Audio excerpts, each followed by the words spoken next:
तर तोंड उघडलं तर भल्या भल्यांची झोप उडेल असं म्हणत जितेंद्र आव्हाड यांनी इशारा दिलाय। मुंबईत सेहर शेखचे वडील युनुस शेख यांनी केलेल्या टीकेवरून आव्हाडांनी हे उत्तर दिलंय।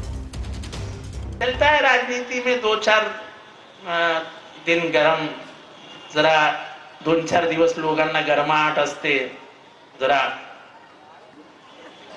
चलता है। और मुझे सुनने की आदत है, मैं तो गालियां खा के ही बड़ा हुआ, तो मुझे कोई मला काही फरक पडत नाही याच्यात। पण मी तोंड उघडलं ना तर चांगल्या चांगल्यांची झोप खराब होईल। मला तेही करायचं नाही, कारण का मला दुकानदारांचा झोपीच्या गोळ्यांचा धंदा नहीं वाढवायचा है। इस मुमरा से एक नई लीडर पैदा पहले ही हो चुकी थी, मर्जिया, जो अपने विचारों से लोगों को परिचित है।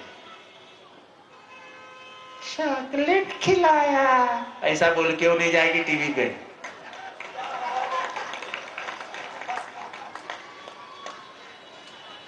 बच्चों को हमेशा प्यार से ही देखा करो यार, नफरत की बू भी नहीं आनी चाहिए। अगर किसी ने बोला, किसी बच्ची ने बोल दिया तो वो बच्ची है, अपनी ही बच्ची है यार, उसे प्यार से देखा करो। उससे क्या फर्क गिरता है हमको? हमको कोई फर्क नहीं गिरता है। तर जितेंद्र आव्हाड यांनी अशा प्रकारे विजयी रॅलीत बोलताना युनुस शेख आणि सेहर शेख यांनी केलेल्या टीकेला उत्तर दिलं। एक महत्त्वाची घडामोड आहे, राज्याच्या राजकारणात मोठी घडामोड होणार असं म्हणत बजरंग सोनवणे यांनी सूचक वक्तव्य केलंय। येत्या 2 महिन्यात सरकारमध्ये बरेच काही बदल होणार असं वक्तव्य बजरंग सोनवणे यांनी केलंय। विषय वेगळा आहे, त्याच्यामुळे आता सरकारमध्ये बरेच काही बदल होणार आहे। तुम्ही आणखी 2 महिन्यांना बरंच काही पाणी जाणार आहे। मी काय उगाच हवेत गोळ्या मारत नाही, कधी काही बोलत नाही, असं कधी बोलत नाही। त्याच्यामुळे तुम्ही काय काळजी करू नका, सगळं काय बरोबर होईल।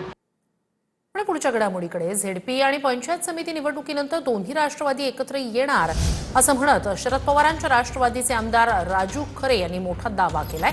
निवडणुकांमुळे राष्ट्रवादी एकत्र असल्याची घोषणा करता आली नाही असं वक्तव्य अजित पवारांनी बैठकीत केल्याचा दावा सुद्धा राजू खरे यांनी केलाय। आता दोन्ही पक्ष एक झालेले आहेत। आमची पवार साहेबांनी अजितदादांची युती झालेली आहे। आमची बारामतीला गेल्या आठवड्यात बैठक झाली, त्यावेळेला अजितदादांपेक्षा आमच्या जिल्ह्यातले 4 आमदार आणि खासदार धैर्यशील मोहिते पाटील अशा आमची 2.25 तास मिटिंग झाली। त्या मिटिंगमध्येच आम्हाला अजितदादांनी सांगितलं, लगातार निवडणुका लागल्यामुळं दोन्ही राष्ट्रवादी एक झाल्याची घोषणा आम्हाला करता आली नाही। अधिकृतपणे पवार परिवारातून घोषणा होईल आणि तुतारी आणि आमचा पक्ष हा मर्ज होईल दादांच्या पक्षामध्ये आणि आम्ही सत्ताधारी पक्षाचे आमदार होणार।